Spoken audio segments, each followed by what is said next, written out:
So we're adding on to the set of notes on the topic of phase diagrams. And when we look at phase diagrams, we oftentimes look at the solvent's phase diagram and what would happen to the solvent as we add a solute. So colligative properties, specifically boiling point and freezing point, and seeing the impact of adding a solute to the phase diagram of a solvent. So let's just first introduce what a phase diagram looks like. The first thing you always start off with is your x-axis, and because I see Kelvin units, this must be temperature.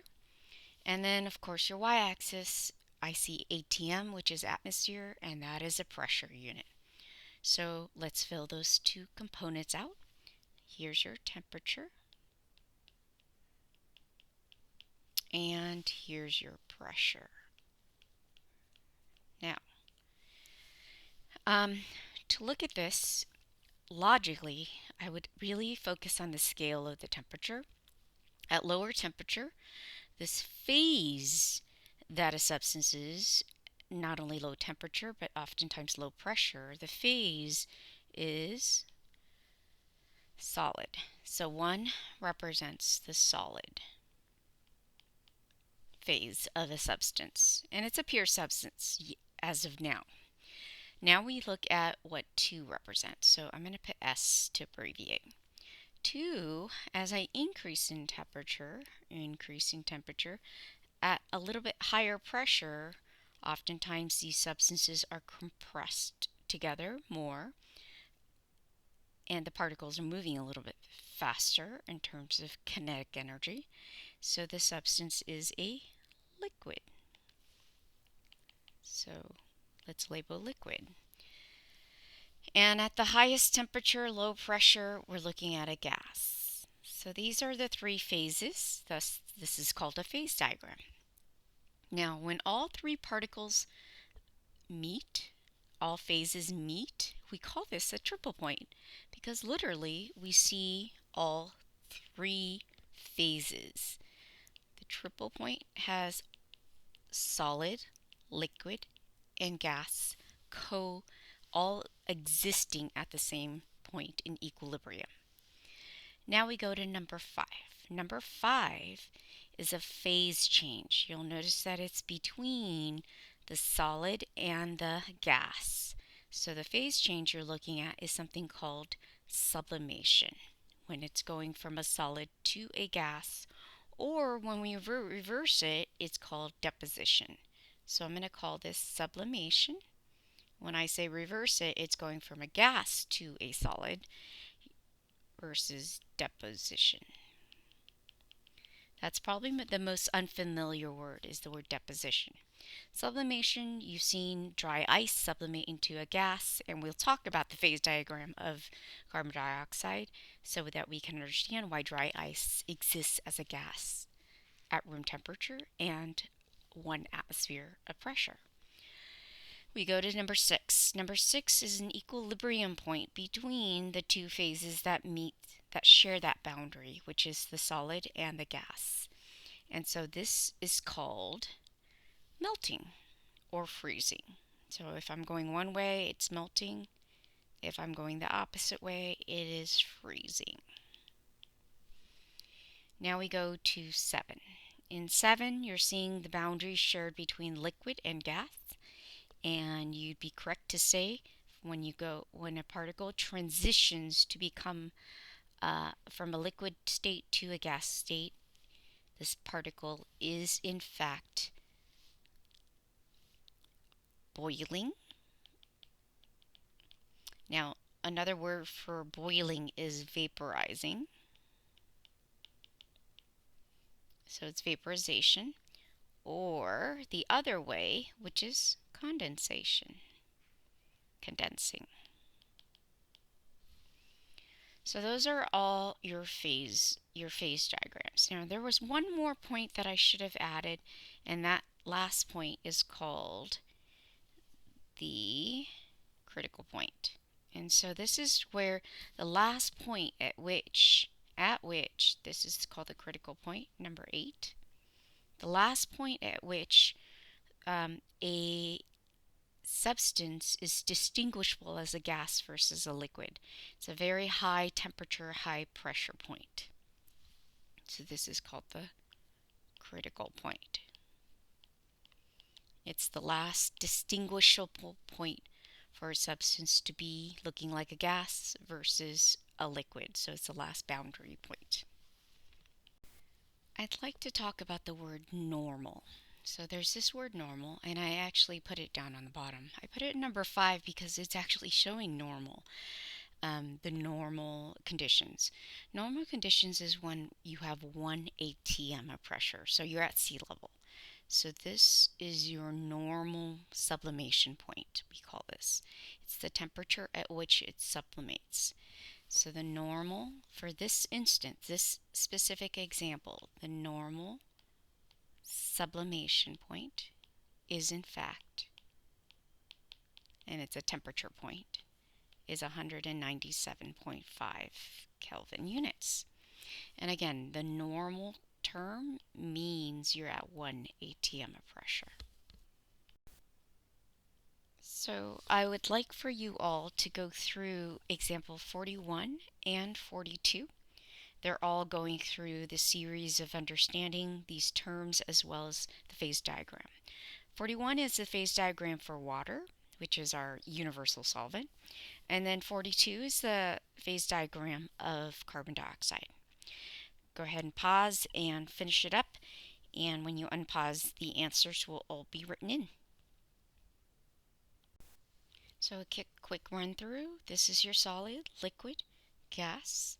I put the side where the phase change is occurring from the left to right is the actual phase change, which is freezing, and then melting is on the other side. But it's all along this curve here.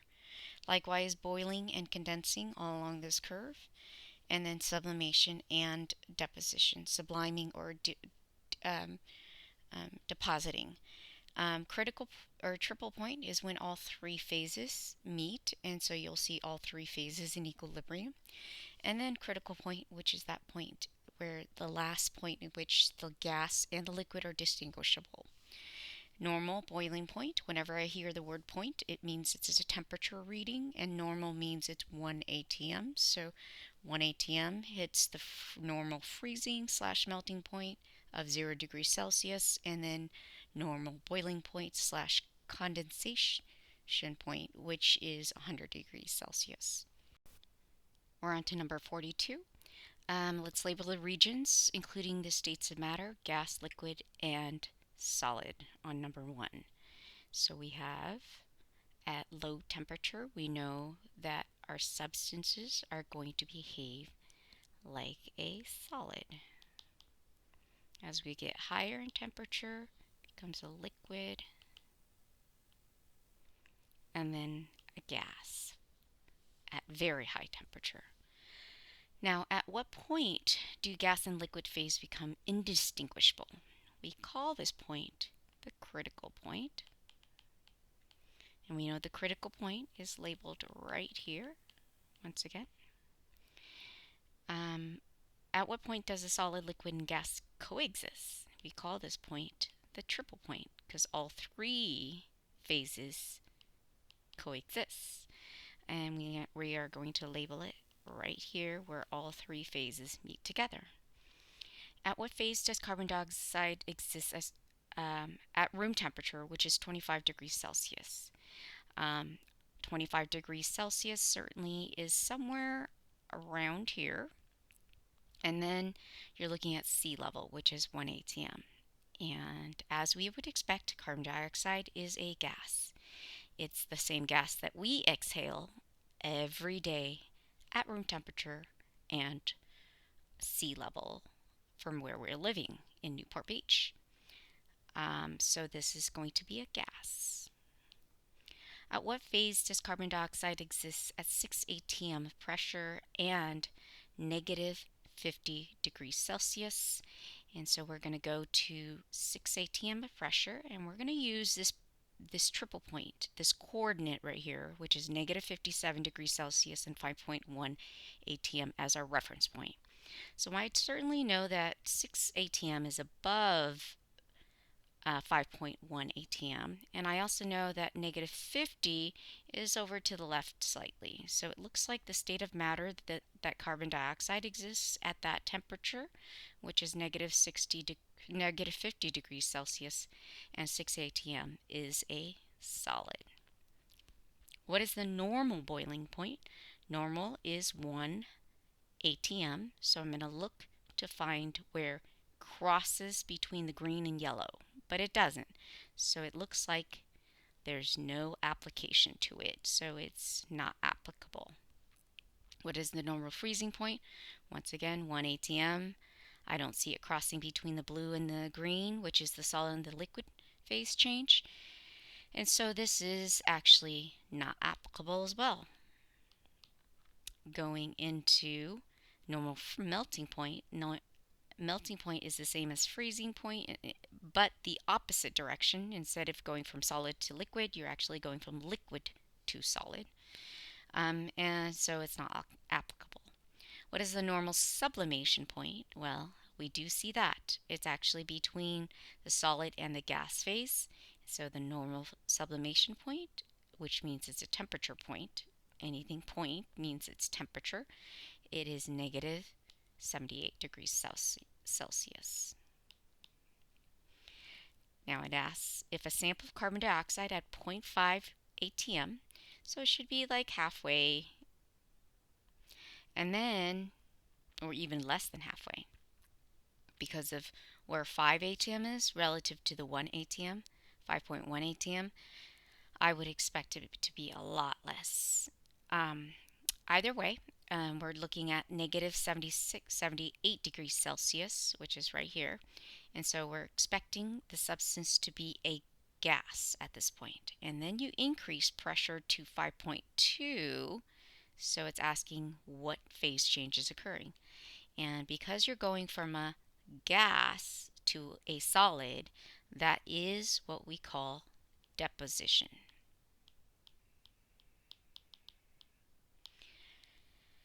Now we go to the last, number 11. If carbon dioxide at 10 atm and a pressure or a temperature of negative 100 degrees Celsius is increased to 31 degrees Celsius. So we're going to look at 10 atm.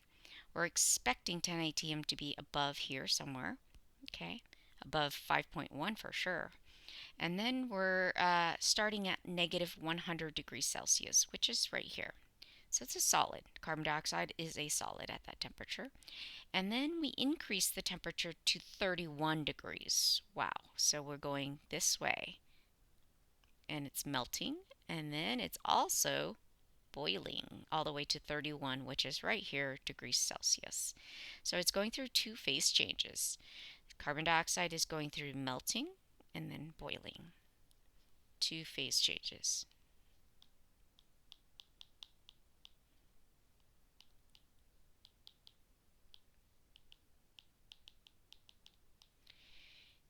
And that ends it. I would like for you to work through number 43 with me. So once again, we're labeling all the pieces that's listed here. So we'll check off after we label. Check each off. So we know this is a solid. We know this is a liquid. We've done it a few times to know this pretty well. We know this is a gas.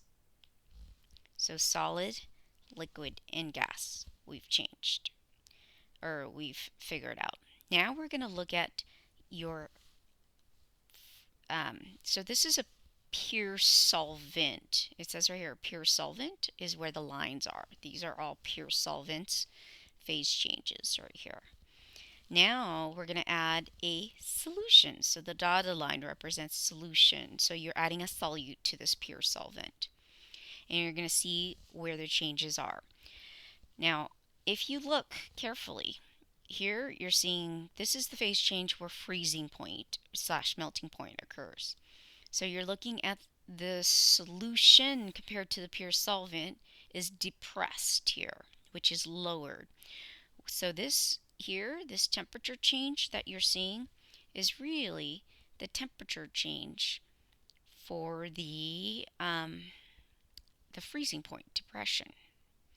So let's say this is the freezing point of the solution.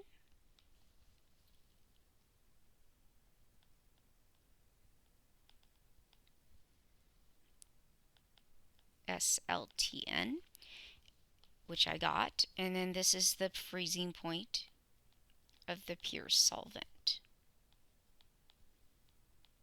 I'll write it all out. So we have that. And so the change, as it's shown here, the difference is what you call the change in the freezing point. So T delta TF. And we're going to do that for the boiling point as well. So let's look for the boiling point of the solvent. So right here is the boiling point of the solvent.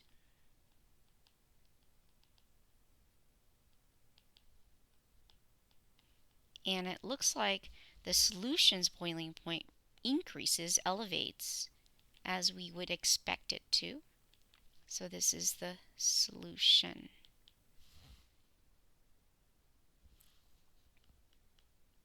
I'll abbreviate consistently, solution. Okay, so we got those two. And the difference in those, in that, is going to be your delta TB.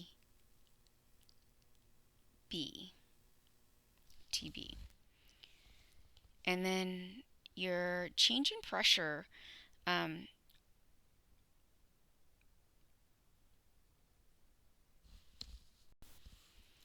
it's going to be the change in pressure, which is your y-axis. So change in pressure. So that difference up and down is what is called the delta TP, or delta P. It's change in pressure.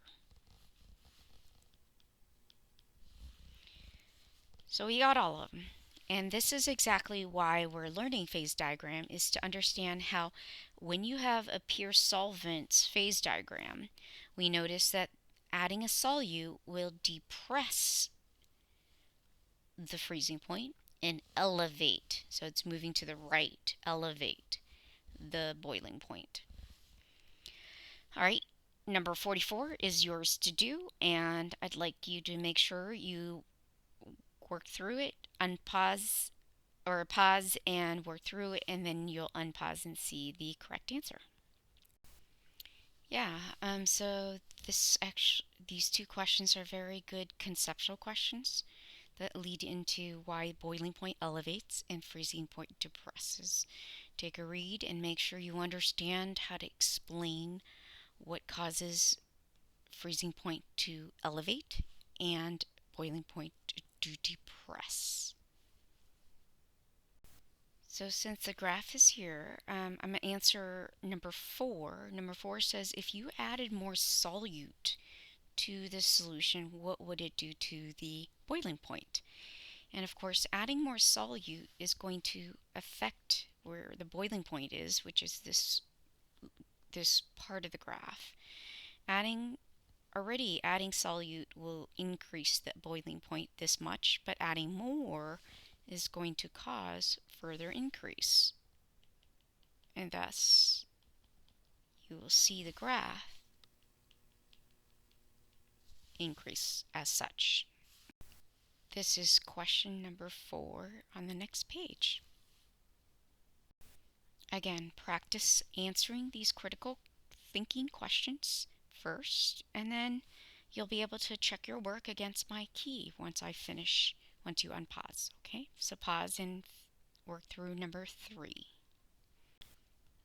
Alright, so the answer is provided in number 3, and essentially what you're looking at is the phase diagram graph, and then you're finding the change in temperature, which is the delta T of the freezing point, difference in the freezing point of the solvent and the solution, and then you solve for molarity after substituting. Make sure you substitute Kf and I, which are the dissociated number of ions. So you do have to know who this solute is, so you can see how many dissociated particles that solute contributes.